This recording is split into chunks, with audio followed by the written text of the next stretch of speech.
Meu Deus. Deus é bom, amém? Glória a Deus. Queridos, eu tenho relatado para algumas pessoas aqui como que eu estou feliz.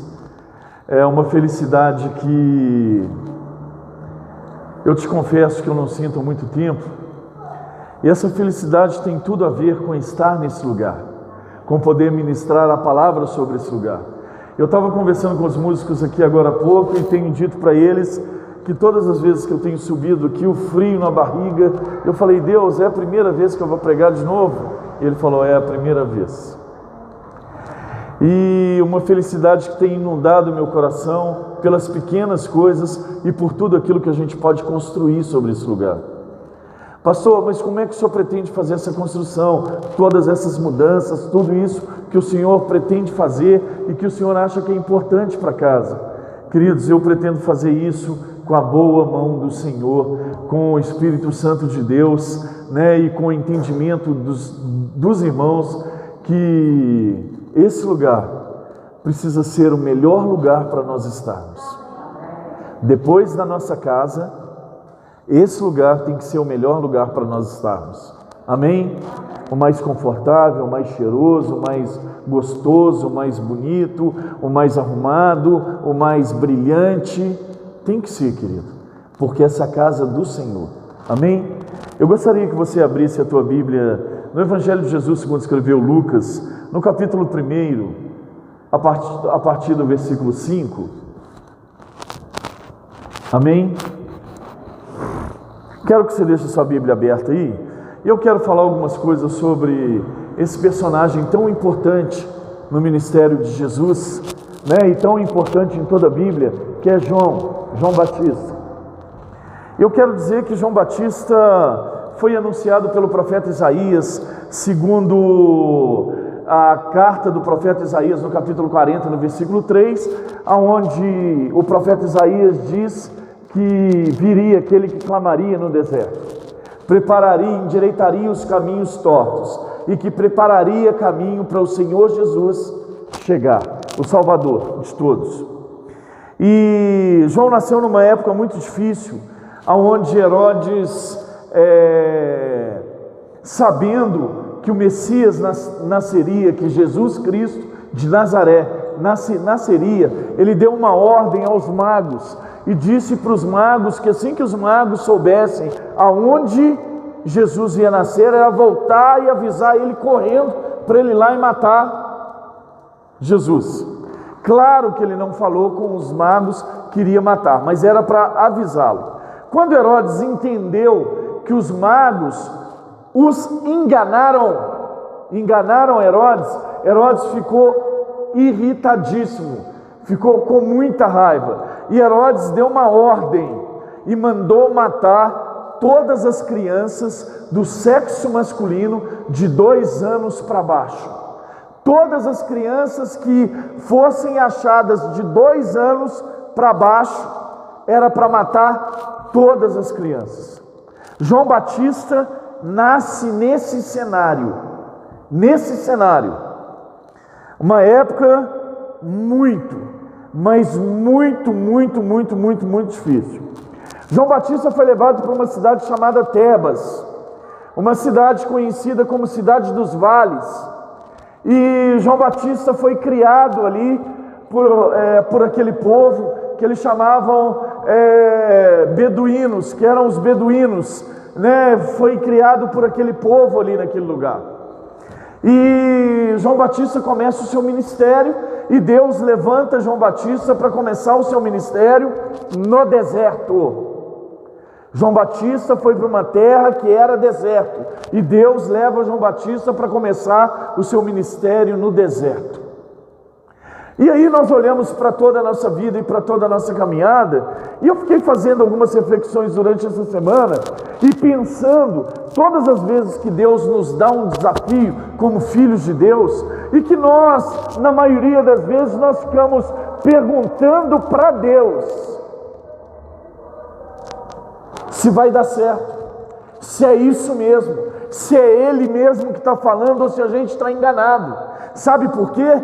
Porque na maioria das vezes, quando Deus nos comissiona para uma missão, não temos recurso, não temos habilidade para aquilo, não sabemos como começar, não sabemos para onde ir, de qual que é o ponto de partida e aonde nós vamos chegar.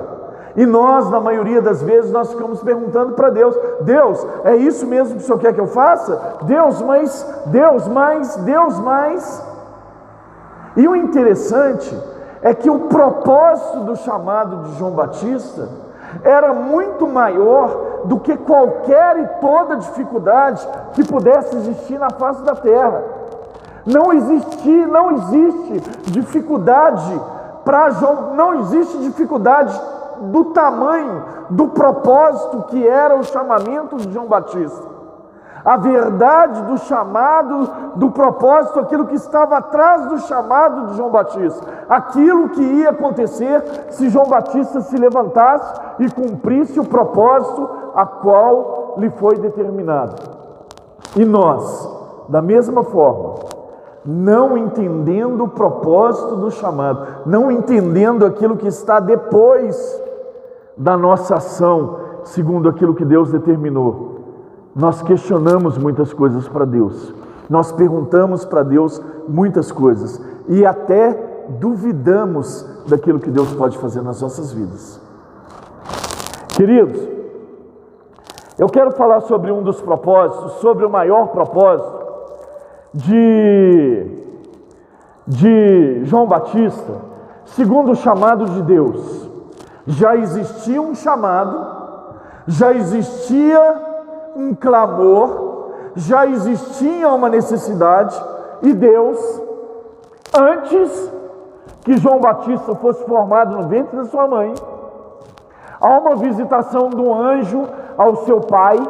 Nós vamos ler isso aqui, Zacarias, e Zacarias diz para ele que ele teria um filho com Isabel, que era uma mulher já avançada de idade e ainda era estéril. Zacarias, olhando para toda essa dificuldade, duvidou da palavra do anjo que estava diante dele. Duvidou. E por isso ficou mudo durante todo o processo.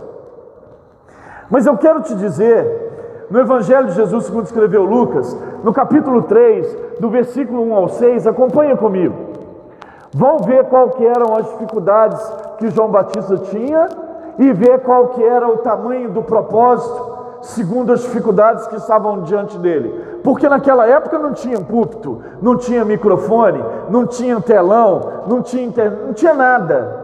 Ele foi chamado para pregar o evangelho no deserto. Já imaginou um cara chegar no deserto para pregar o evangelho? Historicamente, segundo historiadores, vinham pessoas de todos os lugares do mundo para o deserto para ver a pregação de João Batista. Evangelho de Jesus, segundo escreveu Lucas, no capítulo 3, a partir do versículo 1. No 15º ano do reinado de Tibério César, sendo Pôncio Pilatos governador da Judéia, Herodes tetrarca da Galileia, seu irmão Felipe tetrarca da região da Itureia, e Traconites e Lisânias, tetrarcas de Abilene, sendo sumos sacerdotes Anás e Caifás, veio a palavra de Deus a João, filho de Zacarias, no deserto. Ele percorreu toda a circunvizinhança do Jordão, pregando o batismo de arrependimento para a remissão dos pecados, conforme está escrito no livro do profeta Isaías: a voz do que clama no deserto, preparai o caminho do Senhor, endireitai as suas veredas. Todo vale será aterrado e nivelado todos os montes e outreiros. Os caminhos tortuosos serão retificados e os escabrosos aplainados, e toda a carne verá a salvação de Deus. Meu Deus, eu quero te fazer uma pergunta essa noite. Qual é a força do seu chamado.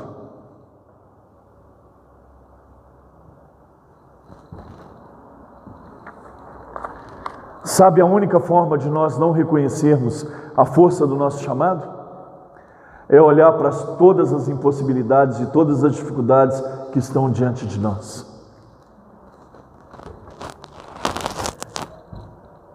A Bíblia não relata. João simplesmente se levantou segundo a palavra do Senhor e foi para o deserto. Foi para o deserto. E eu me perguntei durante toda essa semana: Sérgio, qual que é a força do seu chamado? Porque a força do meu chamado, e a força do seu chamado, e a força do chamado de João Batista não estava diretamente ligado às habilidades que ele tinha ou às habilidades que eu e você temos. Mas a força do chamado de João Batista estava no cumprimento de um propósito que era muito maior do que o próprio João Batista. O que você está falando, pastor? Eu estou falando, querido, que quando Deus te comissionar para alguma coisa, entenda, não olhe para as dificuldades, não olhe para as incapacidades, não olhe para aquilo que você acha que é difícil. Entenda uma coisa: o propósito, o cumprimento do propósito é muito maior do que você. O chamado de João Batista era nada menos, nada mais para preparar o caminho para Jesus. Era para preparar o caminho para Jesus. Só que quando nós olhamos para a palavra de Deus e vamos ver a história de João Batista, fala sobre os pais, Zacarias e Isabel. Zacarias era um sacerdote, e Isabel, segundo a palavra de Deus, Zacarias e Isabel, a palavra de Deus diz que eles eram justos e íntegros.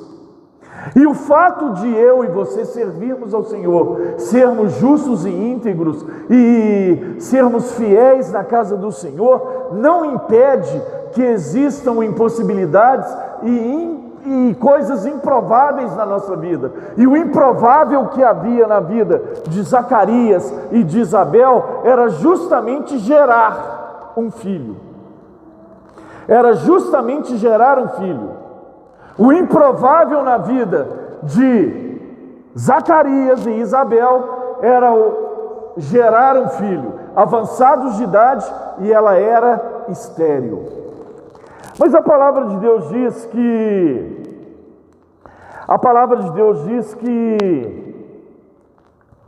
eles eram, vamos lá ler a palavra de Deus. Eles eram, Lucas 1,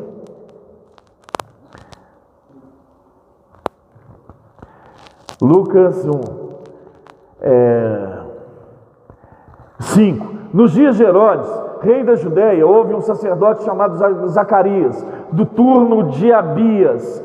Sua mulher era das filhas de Arão e se chamava Isabel. Ambos eram justos diante do Senhor, vivendo irrepreensivelmente em todos os preceitos e mandamentos do Senhor, e não tinham filhos, porque Isabel era estéril, sendo eles avançados em dias. Quantas vezes perguntei para Deus: Deus, mas eu não sou fiel na sua casa, eu não sirvo na sua casa, por que eu estou passando por tanta tribulação e tanta luta?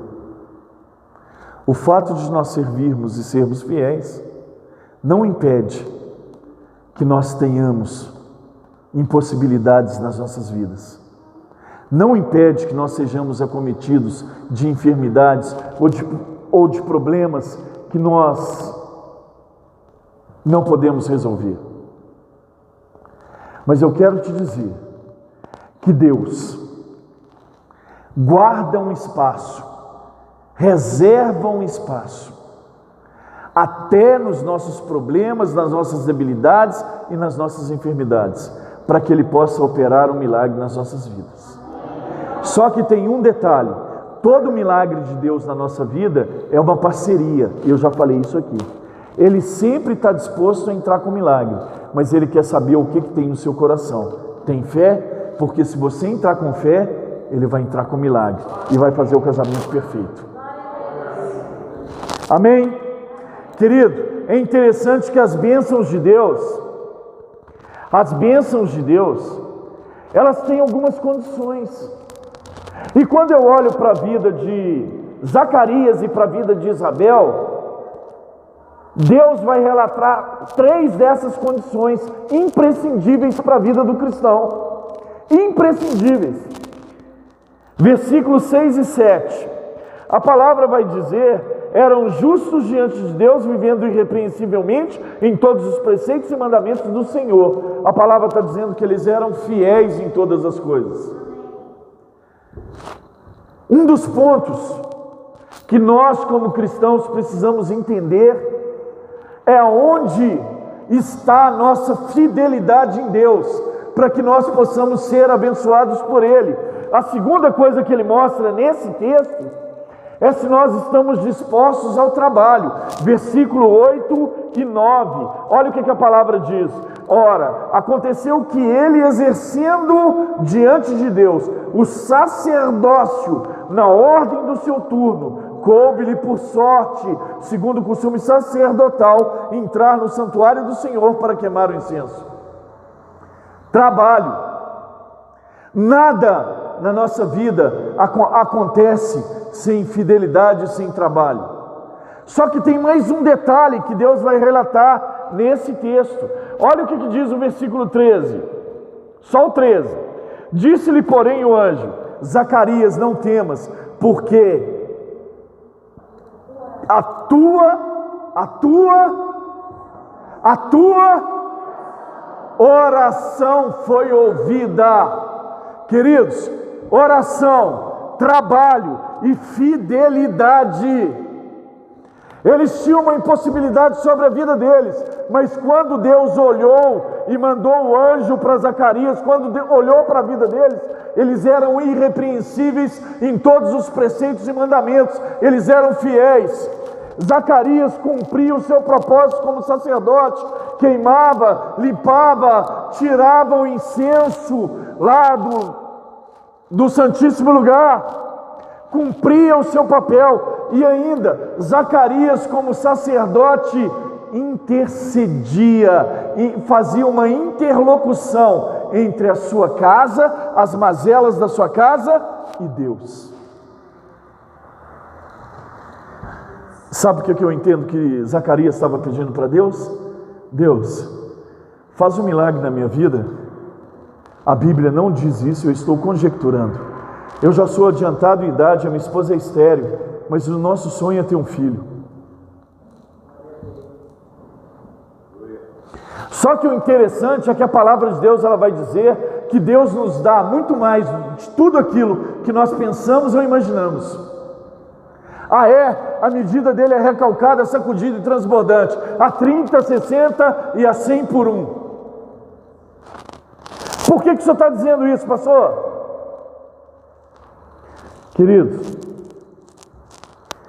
porque na verdade Deus não estava querendo abençoá-los com um milagre, mas Deus estava propondo para Zacarias e para Isabel que eles seriam o próprio milagre de Deus naquele lugar.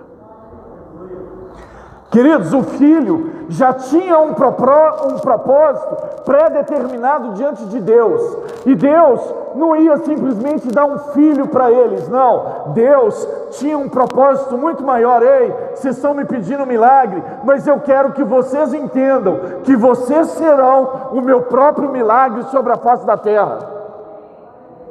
Amém, igreja? Querido, às vezes a gente fica pedindo algumas coisas para Deus, e Deus quer fazer no seu tempo, e nós ficamos insistindo porque está demorando, porque Deus não ouve, porque Deus está calado, porque Deus está... Só que o propósito dele para nos abençoar é muito maior do que tudo aquilo que você pediu. E é necessário entender o propósito do chamado, porque a palavra de Deus, ela vai dizer que Zacarias era sacerdote. Sabe quem é o sacerdote nos dias de hoje? É você, homem. Temos homens aqui? Homens, varões valorosos? Temos. O sacerdote hoje é você. Você precisa compreender o chamado que você tem diante de Deus quando você levanta a sua mão, aceita Jesus, pede uma namorada diante de Deus, Deus dá, pede uma noiva diante de Deus, Deus dá, pede uma esposa diante de Deus e Deus coloca a esposa valorosa, submissa, a esposa íntegra do seu lado. Sabe qual que é o papel do sacerdote? O principal papel do sacerdote não é simplesmente sair para a rua e trazer a provisão para dentro de casa. É principalmente ser um adorador, ser um intercessor e ser um interlocutor da sua casa diante de Deus. Queridos, como sacerdote, eu e você, nós precisamos entender. E a provisão, pastor? A provisão vem depois. Por quê, pastor? Buscai o reino de Deus e a sua justiça, e todas as outras coisas lhe serão acrescentadas conforme lhe serão acrescentadas. Amém? O sacerdote era quem? Era um provedor. Mas eu vou deixar o provedor lá para o último lugar. Era um intercessor, um abençoador, um mediador entre as mazelas da sua casa e Deus, as mazelas do seu povo e Deus. Amém, homens? E quem era essa mulher que guardava irrepreensivelmente todos os preceitos e mandamentos de Deus? Quem era essa mulher? Era ajudadora de Provérbios, mas era submissa. Submissa, pastor? Era aquela que estava sob a missão. Aquela que estava sob a missão. Existia uma missão, existia um propósito para o sacerdote, e essa esposa estava junto, na mesma, olhando para o mesmo lado, na mesma missão, acompanhando, caminhando junto, na mesma missão, sob a mesma missão. Amém? Por isso que a palavra diz que ela era irrepreensível. Amém? Queridos, as promessas de Deus são perfeitas. Perfeitas. Queridos, no versículo 13, a palavra de Deus vai dizer que não temas, Zacarias, a sua oração foi ouvida. No livro do profeta Isaías, no capítulo 59, a partir do versículo 1, a palavra de Deus ela vai dizer o seguinte: seus ouvidos não estão tapados para que não possa ouvir o meu clamor, e nem as suas mãos estão encolhidas para que não possa me abençoar. O que o senhor está dizendo, pastor? Eu estou dizendo que quando o anjo chega para Zacarias e diz: não temas, porque eu tenho ouvido as suas orações, o profeta Zacarias já tinha profetizado, já tinha falado isso lá atrás, antes de João Batista, que Deus ouviria as orações.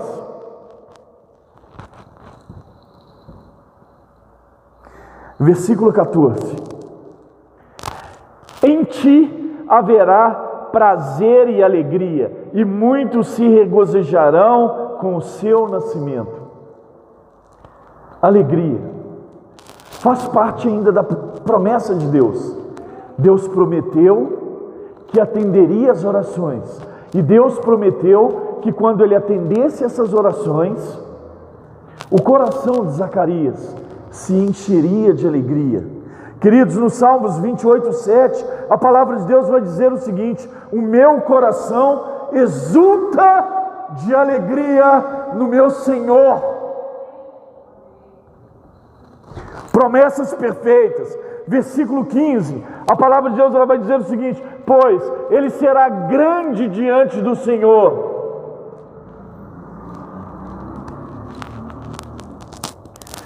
Segundo Samuel 7:22, o meu Senhor é grandioso, grandioso é o meu Senhor. Vai falar sobre a plenitude de Deus sobre as nossas vidas, vai falar sobre Deus completo, Deus grande. Versículo 15, parte B: não beberá vinho nem bebida forte, e será cheio do Espírito Santo já no ventre materno. Queridos, olha como que é a promessa de Deus: ei, eu vou ouvir a sua oração, e quando eu responder, o seu coração vai encher de alegria, porque o que eu vou determinar sobre a sua vida é um nazireu de Deus, é um separado, é um santo de Deus sobre a sua vida. Não beberá bebida forte, e será cheio do Espírito Santo de Deus desde o ventre da sua mãe. Eu já separei ele desde o ventre. Zacarias pediu um filho. Olha o que Deus deu. Versículo 16: e converterá muito dos filhos de Israel ao Senhor seu Deus. Propósito. Quero te dizer que você que está aqui nesse lugar essa noite e que está me ouvindo pela rede social, tem um propósito para a sua vida. Ninguém nasce sem um propósito. Ninguém nasce sem um propósito. Deus apenas não deu somente um filho a Zacarias e a Isabel. Deus deu um filho que tinha um propósito muito maior do que ele próprio. Versículo 17: e irá diante do Senhor no espírito e poder de Elias, para converter o coração dos pais aos filhos, converter os desobedientes à prudência dos justos e habilitar para o Senhor um povo preparado. Vai falar sobre o poder desse chamado. Um homem, um menino que foi levado para o deserto como criança,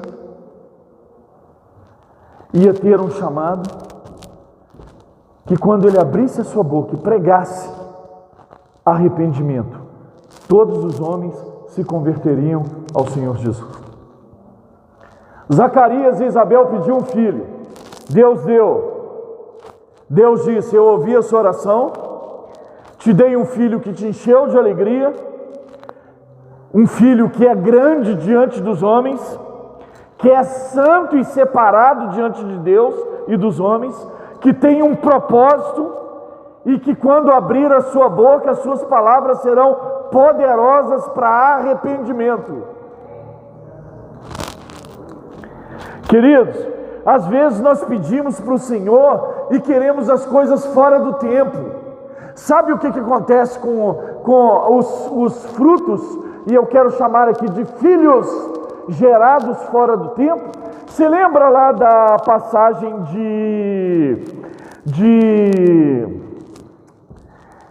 segunda carta do profeta, segundo Samuel, no capítulo 12, se não me engano, no versículo 17 ou 18, que vai dizer o seguinte: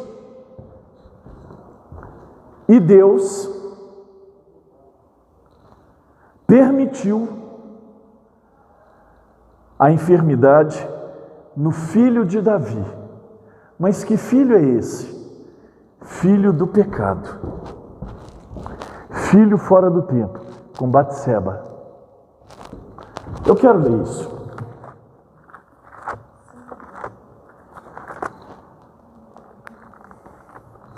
Segundo Samuel,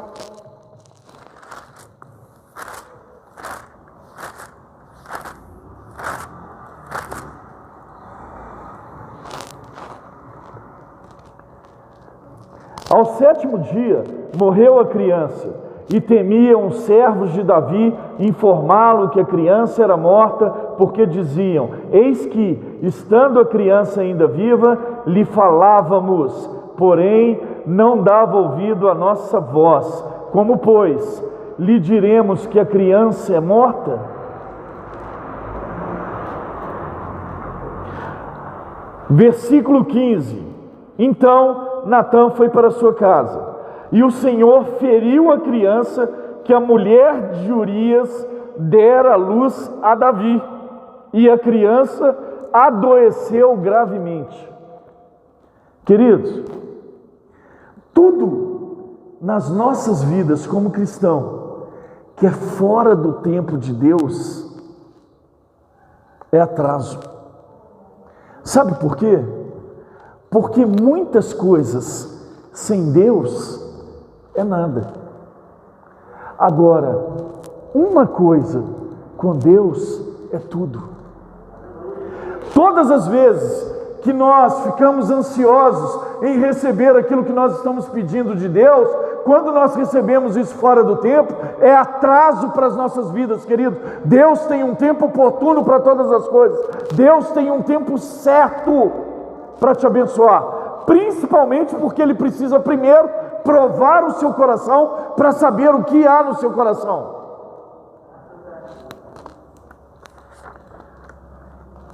Já estou terminando, só faltam 15 folhas. Queridos, Zacarias, no mesmo Evangelho de Jesus, segundo escreveu Lucas,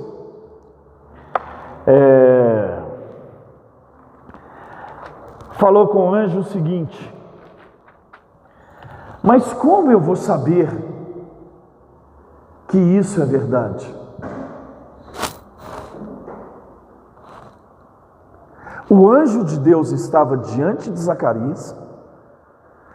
A palavra de Deus diz no versículo 12 do mesmo texto que Zacarias turbou o seu coração e caiu prostrado nos pés do anjo, reconheceu que era anjo de Deus, e quando o anjo de Deus falou sobre o propósito, sobre a promessa, sobre a grandeza daquilo que Deus ia derramar sobre a sua vida, Zacarias duvidou. Eu quero te dizer que aquilo que você diz tem um peso e uma consequência. Quero te dizer que o que você diz tem um peso e tem uma consequência. A palavra de Deus, ela vai dizer que aquilo que sai da minha boca pode dar vida ou pode matar.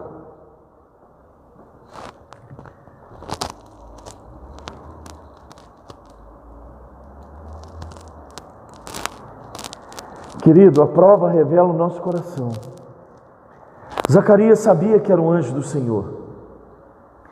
A palavra vai revelar automaticamente tudo aquilo que estava guardado no coração de Zacarias.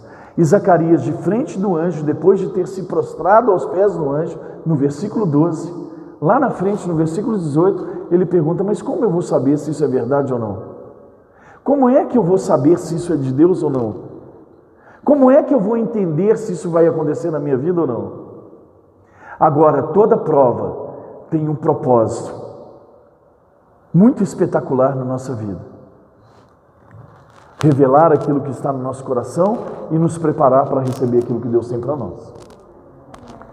Toda prova de Deus vai revelar o que está no nosso coração e vai nos colocar numa posição de consertarmos aquilo que a gente precisa consertar para andar segundo a medida de fé que Ele já depositou sobre a nossa vida.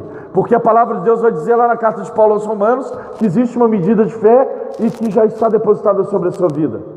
Cada um anda segundo a medida de fé que recebeu.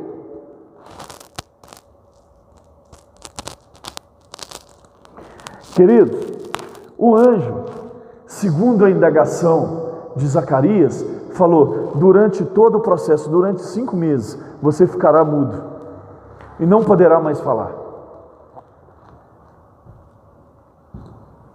O peso da palavra, a dúvida no seu coração e a consequência daquilo que você falou. A consequência Zacarias ficou mudo durante todo o processo. Versículo 24, nós já estamos terminando. Concebeu Isabel. Às vezes nós olhamos para aquilo que Deus tem na nossa vida, e na verdade o que Deus está plantando dia a dia na nossa vida, é que a nossa fé esteja ativa, a ponto de nós entendermos que tudo aquilo que nós temos gerado nesse mundo, e nessa terra, e nesse tempo, provém dele para a vida das pessoas, passa pelas nossas vidas e alcança a vida de todas as pessoas. Deus estava fazendo uma proposta para Zacarias e para Isabel. Eu não vou lhe dar apenas um filho, eu vou lhe permitir que seja gerado no seu ventre o meu propósito. Eu vou permitir que no seu ventre, que a partir de hoje você gere o meu propósito dentro de você. Porque na verdade João Batista não era só uma criança que escapou da morte porque Herodes não a encontrou. João Batista era o propósito de Deus anunciado pelo profeta Isaías no capítulo 40. João Batista não era uma criança comum para satisfazer o desejo de um pai e de uma mãe, da mãe ser mãe e do pai ser pai. Não, Zacarias pediu um filho. Eu acredito que Isabel também pediu um filho, para que lhes fossem satisfeitos o desejo, o prazer de ser pai e de ser mãe. Mas Deus disse, além disso, porque a minha medida é muito maior, eu quero que você gere o meu propósito dentro de você. Talvez, querido, você está sobre esse lugar e andou sobre esse lugar durante 4 anos ou 5 anos, acho que 4 anos, andou sobre esse lugar.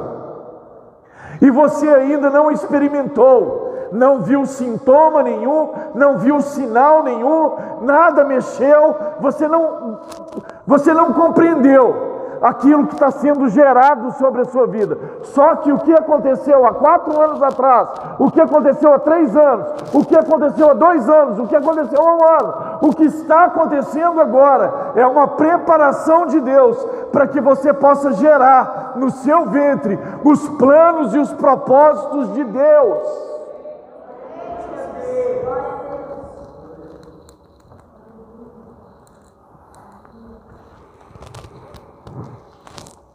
Tem alguma coisa sendo gerada? Queridos, quando nós entendemos o que é ficar grávido dos planos e dos propósitos de Deus, é tão interessante que você não consegue falar mais nada que não seja de Jesus. Não existe outro assunto. Você pode conversar sobre futebol, você pode conversar sobre qualquer outra coisa, mas esses assuntos é como se não mexessem com você, é como se saísse só da boca, não chegasse nem no seu coração. Mas quando você vai compreendendo esses propósitos e aquilo que está sendo gerado em você pela fé, querido, não existe conversa, não existe lugar, não existe música, não existe louvor, não existe pregação, não existe ministério, não existe estar na casa do Senhor, se não for para você falar dele. Dele. Pastor, mas e todas as coisas que eu quero? Eu quero ainda ter uma casa, eu quero comprar, eu quero... Querido, entenda uma coisa. Há muitos anos eu aprendi que tudo que Deus me deu não é para mim mais.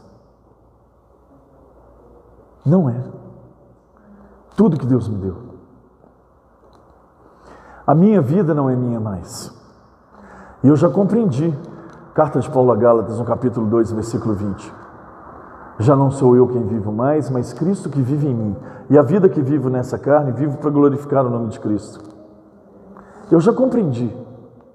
Não existe mais prazer em adquirir as coisas se eu não pensar primeiro, eu vou trocar de carro, aí eu vou trocar de carro e, cara, será que eu posso dar carona? Será que eu vou levar os irmãos? Será que eu vou oferecer isso para a obra? Não existe mais querer alguma coisa para mim, não tem mais isso para mim, não é para mim mais. Isabel pediu para ela, Zacarias pediu para ele, e Deus disse: não, o que eu vou te dar não é para você, é para todos, é para todo mundo, é para abençoar, é para gerar vida, é para gerar arrependimento, é para gerar nascimento em Cristo. Todas as vezes que eu vou viajar, a primeira coisa que eu pergunto, lá dentro da sala da minha casa, de mãos dadas com a minha esposa: quantas almas você vai ganhar para Jesus? E você, Ana Clara? Aí depois que elas falam o número dela, eu falei: eu vou ganhar o dobro. Mais nada para mim, mais nada para nós. Pastor, mas você não quer as coisas que você almeja, que você sonha? Eu quero todas. Eu quero relógio, eu quero carro, eu quero dinheiro, eu quero tudo. Mas eu já entendi que passa por mim para abençoar as outras pessoas. Deus colocou no ventre de Isabel os seus sonhos e os seus propósitos. E o maior propósito de Deus que estava no ventre de Isabel era aquele que clamava no deserto, que pregava arrependimento e que batizava nas águas. E que quando lhe perguntavam: você é Cristo? Ele diz: eu batizo com água. Aquele que virá depois de mim batizará com o Espírito Santo de Deus, fogo, poder, glória, unção. E eu não sou digno nem de desatar o nó das suas sandálias. Se coloca de pé no seu lugar.